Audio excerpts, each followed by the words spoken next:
बिस्मिल्लाहिर्रहमानिर्रहीम। Ninth class आज हमने आपकी बायोलॉजी का दोबारा से शुरू से हमने स्टार्ट करना है। आप जानते हैं कि हमने अप्रैल में और मई में तकरीबन 3 चैप्टर और चौथा जो चैप्टर है वो तकरीबन उसका तीसरा हिस्सा वो हमने कवर कर लिया था, लेकिन आप लोगों को दोबारा रिवाइज़ करवाया जा रहा है। लेकिन ये वाज़ेह रहे कि ये दोबारा जितना भी अब रिवाइज़ हो जाएगा, जब भी इंशाल्लाह जल्द अज जल्द स्कूल ओपन होंगे आपको ये दोबारा रिवाइज़ नहीं करवाया जाएगा। तो इसको काइंडली आप लोगों ने बहुत ही सीरियस लेना है। घर में बाकायदा ये लेक्चर्स लेने हैं, मुकम्मल मेहनत से आपको लेक्चर दिए जाएंगे, लेकिन आप लोग भी दिल जमे के साथ और दिलचस्पी के साथ इनको पढ़ेंगे। उम्मीद हम आपसे यही रखते हैं। आज हम बायोलॉजी का पहला चैप्टर स्टार्ट कर रहे हैं और पहला लेक्चर है। फ़र्स्ट ऑफ़ ऑल बेटा आपको कुछ जो बेसिक चीज़ बताने वाली है वो है साइंस के मुतालिक कि साइंस क्या चीज़ है।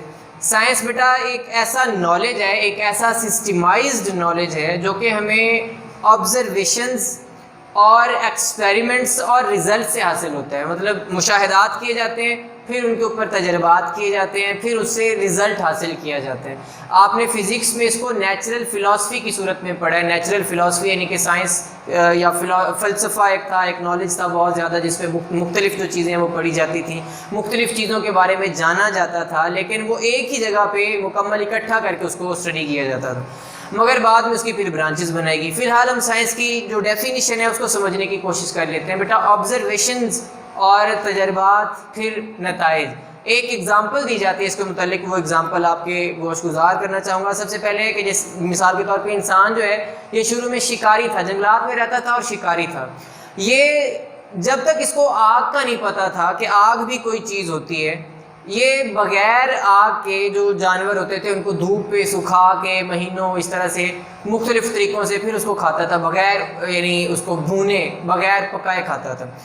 आग का किस तरह से पता चला होगा? पत्थर वगैरह और हड्डियों से वो शिकार करता होता था, ऐसे औजार बना के मुख्तलिफ़ जानवरों को मारता था। हो सकता है कि जब उनको वो सारे मिलकर किसी जानवर को मार रहे हो, शिकार करने की कोशिश कर रहे हो, तो दो पत्थर आपस में टकरा के उनमें से एक चिंगारी निकली और नीचे जो है वो घास वगैरह सारी सूख चुकी थी। कहत का ज़माना था मिसाल के तौर पे, या कोई भी इस तरह का जो भी हो सकता है कि खुश्क थी वहाँ पे घास, और वहाँ पे वो चिंगारी जब गिरती है तो आग लग जाती है। अब वो आग लगती है, पहली मरतबा तो वो बहुत डरे होंगे, पता नहीं कोई जिन बला आ गई है, लेकिन वक्त के साथ उन्हें पता चला होगा कि ये थम गई है, इससे हमें कोई ख़तरा नहीं है। इस तरह ऐसा यानी उन्हें डायरेक्टली इस तरह नुकसान नहीं पहुँचा सकेगी। बाद में ये थी ऑब्जर्वेशन। अब तजर्बा क्या होगा? तजर्बा है कि वो दो पत्थरों को लेंगे, खुद रगड़ने की कोशिश करेंगे, रगड़ के उसको आग जलाएंगे। अब आग जलेगी तो पता चलेगा कि ये कोई गर्म चीज़ है। तो जो काम वो सूरज से ले रहे थे अब वो काम लेंगे आग से, यानी कि उन्होंने बाद में गोश्त वगैरह को भूनना और पकाना शुरू कर दिया। यानी कि ये चीज़ है, मिसाल दी है कि साइंस जो है वो ऑब्जर्वेशंस हैं, ऑब्जर्वेशंस फिर तजर्बात हैं और फिर उससे कंक्लूजन या रिजल्ट्स निकाले जाते हैं। तो बेसिक ये चीज़ है।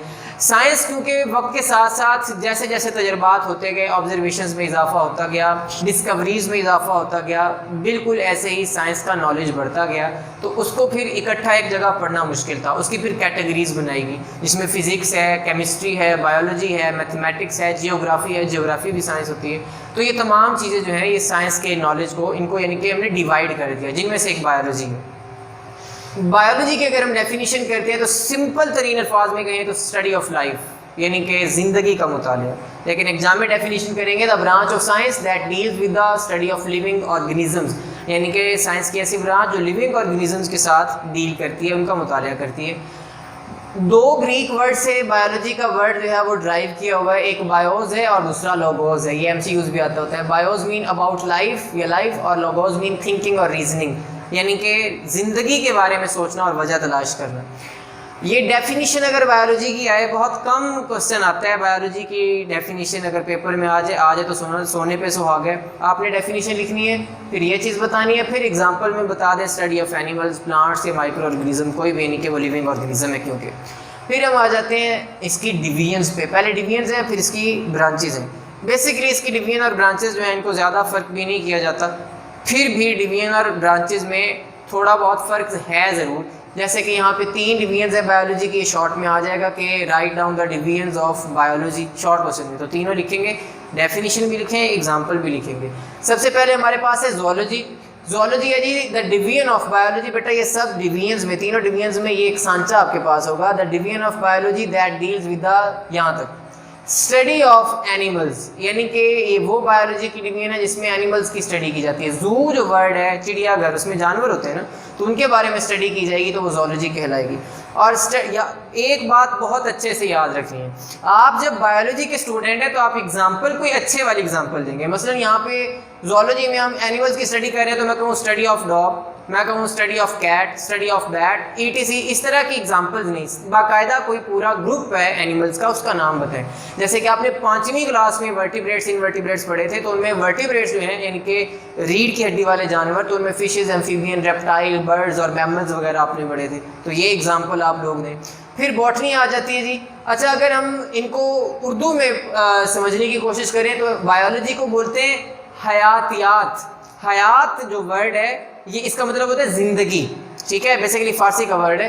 हयातियात ज़िंदगी, इसका मुतालिया है। ज़ूलॉजी हैवानियात, हैवान से, हैवानियात जानवरों का मुतालिया।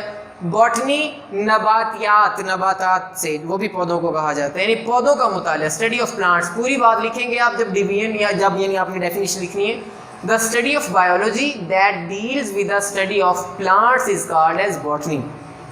अब यहाँ पे फिर वही बात एग्जाम्पल वाली कि एग्जाम्पल उठा के आप ऐसे ना लिख दें study of rose, study of यानी कोई भी सनफ्लावर वगैरह, इस तरह किसी पौधे का आप नाम ना लिख दें, बाकायदा बेहतर है कि आप उसके ग्रुप का नाम लिखें। जैसे कि स्टडी ऑफ मोनोकॉट्स और डाइकॉट्स, यानी कि जिनमें एक कॉटिलिडन होता है, 2 कॉटिलिडन होते हैं। एंजियोस्पर्म्स और जिम्नोस्पर्म्स, एंजियोस्पर्म और जिम्नोस्पर्म आपने 10th में जाके पढ़ने। एंजियोस्पर्म वो होते हैं जिनके सीड जो है वो क्लोज, यानी कि उनके बाहर फल मौजूद होता है बाकायदा, वो क्लोज सीडेड होते हैं, नेक नहीं होते, जबकि जिम्नोस्पर्म्स होते हैं ये नेक सीडेड प्लांट होते हैं। तो बेसिकली ये आपने इस तरह एग्जांपल्स इनकी लिखनी है। उसके बाद हमारे पास आ जाता है जी माइक्रोबायोलॉजी। माइक्रो का मीन होता है स्मॉल, तिनी, यानी छोटा, यानी निक्का जी आप कह सकते हैं जी। माइक्रोबायोलॉजी जो है ये ऐसी ब्रांच है बायोलॉजी की जिसमें आप उन ऑर्गेनिजम्स का मुताला करेंगे जो आपको आम आंख से नज़र नहीं आते, यानी कि खुर्दबीनी जानदार जो होते हैं उनकी स्टडी आप अगर करेंगे तो वो आपके पास माइक्रोबायोलॉजी होगी, यानी कि माइक्रोस्कोप की हेल्प से ही आप उनकी स्टडी कर सकते हैं। तो इसके एग्जांपल है study of viruses, bacteria and microscopic fungi.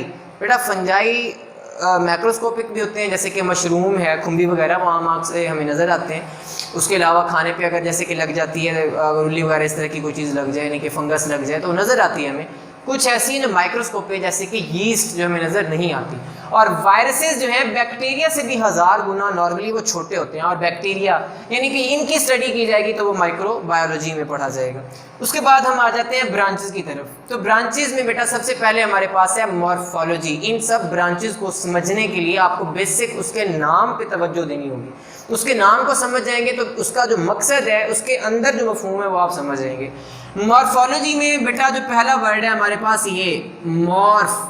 Morph का मतलब होता है फॉर्म, शक्ल, स्ट्रक्चर, यानी कि आप इसको शक्ल के हिसाब से, शेप के हिसाब से बात कर सकते हैं। मॉर्फ दो तरह की मॉर्फोलॉजी होती है, एक होती है एक्सटर्नल मॉर्फोलॉजी और एक होती है इंटरनल मॉर्फोलॉजी। जो एक्सटर्नल मॉर्फोलॉजी उसको आप सिंपल मॉर्फोलॉजी भी कह देते हैं। इंटरनल मॉर्फोलॉजी को आप एनाटॉमी कहते हैं, जो हम इसके बाद पढ़ेंगे, आगे पढ़ेंगे। एक्सटर्नल या सिंपल मॉर्फोलॉजी क्या है? The branch of biology that deal with the study of form and structure, external structure of living organism. Organisms की जो एक्सटर्नल शक्ल है, सूरत है, स्ट्रक्चर है, शेप है, उस चीज़ की स्टडी करनी है तो हमारे पास है मॉर्फोलॉजी। और यहाँ पे एग्जाम्पल को बहुत अच्छे से आपने अपने ज़हन नशीन करना है। मसलन है study of antenna, antennae in insects. Antennae क्या होते हैं? एंटीना एक को बोलते हैं, एंटीने उसकी जमा है। एंटीने होता है बेटा, यानी जैसे आपने कॉकरोच के देखे उसके आगे जो मूछें होती हैं इस तरह की, दो वो एंटीने होते हैं, यानी कि ये इस तरह की एक बाल नुमा लंबी सी साख्तें होती हैं जो इनको केमिकल सिग्नल्स प्रोवाइड करती हैं, फिजिकल सिग्नल्स भी दे सकती हैं। तो यानी कि चूँकि वो आसानी से हमारी तरह वो देख नहीं पाते, हमारी तरह यानी कि वो हर चीज़ को महसूस नहीं कर पाते, तो उनके वो जो एंटीने हैं वो बेसिकली उनको इर्द गिर्द के माहौल के मैसेजेस दे रहे होते हैं। तो उनको यानी कि मुख्तलिफ अपने जो प्रोसेसेस हैं, अपने जो काम हैं उनको करने में हेल्प मिलती है। तो एंटीने इन इंसेक्ट्स हैं। उसके अलावा study of shape, size and colour of organism, organism का कलर वगैरह देखना है, उसकी शेप देखनी है, उसकी स्ट्रक्चर, उसका साइज देखना है, चाहे वो प्लांट का हो, चाहे वो एनिमल का हो, चाहे किसी माइक्रो ऑर्गेनिज्म का हो, तो ये तमाम चीज़ें मॉर्फोलॉजी में पढ़ी जाएंगी, यानी कि एक्सटर्नल मॉर्फोलॉजी। फिर आते हैं हम एनाटॉमी की तरफ। एनाटॉमी बेसिकली बेटा है study of internal structure of living organism. Organisms की इंटरनल स्ट्रक्चर देखी जाएगी, इंटरनल ऑर्गन्स की स्ट्रक्चर देखी जाएगी। अब यहाँ पे एग्जांपल दो तरह से दी जा सकती है। Study of shape of kidney, मतलब किडनी इंटरनल ऑर्गन है ना, तो उसकी स्टडी करनी है, या longitudinal section of kidney, kidney का तूली तराशा करके उसको ऐसे अंदर से देखा जाए कि बाहर से किस तरह का था किडनी, किडनी बाहर से बीन शेप है, किडनी का कलर कौन सा है, किडनी का साइज कौन सा है। बेसिकली ये एक्सटर्नल स्ट्रक्चर सिर्फ देखना, ये कुछ साइंटिस्ट कहते हैं मॉर्फोलॉजी में आएगा, एक्सटर्नल मॉर्फोलॉजी में। लेकिन अगर आप बेसिकली आप एग्जांपल ही ऐसी दें जिस पे इख्तलाफ ना हो, मसलन के longitudinal section of kidney, kidney का तूली तराशा किया जाएगा, अंदरूनी चीज़ें उसकी क्या है, उसमें रीनल मेड्यूला है, उसमें रीनल कॉर्टेक्स है, उसमें पेल्विस है, ये चीज़ें देखनी है। कॉर्टेक्स का कलर किस तरह का है, मेड्यूला का कलर किस तरह का है, वो उनकी शेप किस तरह की है, ये आती है इंटरनल मॉर्फोलॉजी या एनाटॉमी। उसके बाद ही हमारे पास है हिस्टोलॉजी। हिस्टोलॉजी बेसिकली है द ब्रांच ऑफ बायोलॉजी, सब में आपने इस तरह लिखना है, the branch of biology that deals with the, आगे है उसके बाद study of tissues with the help of microscope. Normally जब हमने टिश्यूज़ की स्टडी करनी है तो माइक्रोस्कोप को इस्तेमाल करते हैं, यानी कि माइक्रोस्कोपिक स्टडी ऑफ टिश्यू बोलेंगे आप। और यहाँ पे मैंने दो एग्जांपल दिए हैं, एक प्लांट टिश्यू की एग्जांपल दी है और एक एनिमल टिश्यू की। Study of epidermal tissue in plants, यानी कि प्लांट्स हैं, प्लांट्स के एपिडर्मल टिश्यू की अगर स्टडी करेंगे, या एनिमल के एपिथेलियल टिश्यू की। एपिथेलियल आपने चौथे चैप्टर में डिटेल से पढ़ना है, मुख्तलिफ इकसाम है आगे इसकी, तो इनकी स्टडी करेंगे, यानी कि टिश्यूज़ का बेसिकली मुताला करेंगे, तो हमारे पास हिस्टोलॉजी आ जाएगी। फिर हमारे पास है सेल बायोलॉजी। सेल बायोलॉजी को एक और नाम देते हैं, इसको कहते हैं साइटोलॉजी, तो ये याद रखना है आपने बेटा। सेल बायोलॉजी क्या है, अब सेल में क्या होता है, सेल के अंदर ऑर्गेनेलीज होती हैं। अब हमने दो चीज़ों का मुताला करना है, सेल की स्ट्रक्चर, मुख्तलिफ सेल्स, उनकी स्ट्रक्चर और उनके फंक्शन, फिर सेल के अंदर मौजूद ऑर्गेनेल्स, उनकी स्ट्रक्चर और उनके फंक्शन, ये सेल बायोलॉजी में आएगा, यानी कि सेल के रिलेटेड है। Study of structure and functions of the cells and their organelles, cell की स्ट्रक्चर और फंक्शन दोनों, और उनकी ऑर्गेनेल्स के भी स्ट्रक्चर भी और फंक्शन दोनों का मुताला करना है, तो वो सेल बायोलॉजी। दो तीन एग्जांपल्स लिखिए ताकि अच्छे से समझ आ जाए। एक बुक में लिखी हुई है study of cell division, cell जब डिवाइड करते हैं तो उनका अपनी उनकी कैरेक्टरिस्टिक है अपनी, तो बेसिक एक एग्जांपल हमें मिल गई है। फिर हमारे पास है study of structure of muscle and nerve cells. Muscle cell की स्ट्रक्चर देखना है कि मसल का सेल किस तरह होता है, वो लंबा होता है, उसका साइज कितना है, उसका डायमीटर कितना है, उसके अंदर क्या क्या चीज़ मौजूद है, ये तमाम चीज़ें उसकी स्ट्रक्चर देखने हैं। नर्व सेल, न्यूरॉन, वो कैसे है, उसमें सेल बॉडी है, उसमें एक्सॉन है, अब उनका आगे फंक्शन क्या है, मसल सेल काम कैसे करता है, और नर्व सेल किस तरह से काम करते हैं, नर्व सेल की टाइप्स कौन सी हैं, तो ये हम सेल्स के बारे में पढ़ रहे हैं। उसके बाद है study of function of mitochondria and structure of nucleus.